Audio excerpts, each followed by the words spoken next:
નમસ્કાર દર્શક મિત્રો, યુવી ગુજરાતી યુટ્યુબ ચેનલમાં આપ સાથે મિત્રોનું હાર્દિક સ્વાગત કરું છું। હું ઉદયસિંહ। જાણીએ આજના મુખ્ય સમાચાર જાણીએ તે પહેલા તમે યુવી ગુજરાતી પર પહેલી વાર આવ્યા છો તો ચેનલને સબસ્ક્રાઇબ કરી લેજો। જોઈએ આજના સમાચાર। અમૂલ ડેરીની ચૂંટણીની તારીખ હવે જાહેર થઈ ગઈ છે। મતદાર યાદી જાહેર થતાં જ ચૂંટણીનો ધમધમાટ તેજ થયો છે। આ સાથે જ ઉમેદવારોની દાવેદારી કરતા નેતાઓ દ્વારા ઈડી ચોટીનું જોર લગાવવામાં આવી રહ્યું છે। આણંદ અમૂલ ડેરીની ફાઇનલ યાદી પ્રસિદ્ધ કરવામાં આવી છે, જેમાં પ્રાથમિક મતદાર યાદીમાં 1195 મતદારો નોંધાયા છે, જેમાં 61 વાતાજનક અરજીઓનો નિકાલ કરવામાં આવ્યો છે। આમ કુલ હવે 1210 મતદારો રહ્યા છે। મોડી સાંજ સુધી અમૂલ ચૂંટણીનું જાહેરનામું બહાર પાડવામાં આવ્યું હતું, જેમાં ઉમેદવારોની ફોર્મ ભરવાની તારીખ 20 ઓગસ્ટથી લઈ 28 ઓગસ્ટ સુધી રાખવામાં આવી છે અને 30 ઓગસ્ટે જે ઉમેદવારી ફોર્મ પાછું ખેંચવા માટે છે, જ્યારે 10 સપ્ટેમ્બરે 2025 ચૂંટણી યોજાશે અને આ મત ગણતરી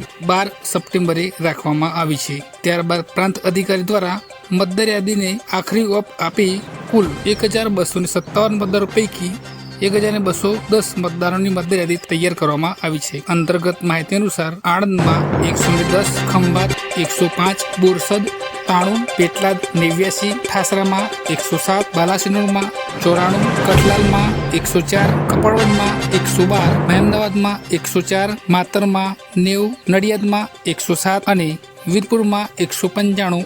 આમ કુલ મળી 1210 મતદારો અમૂલ ડિરેક્ટરનું ભાવિ નક્કી કરશે। તો મિત્રો, આજના સમાચાર આટલા જ। આવા સમાચાર મેળવવા માટે અમારી ચેનલને સબસ્ક્રાઇબ કરો। ધન્યવાદ।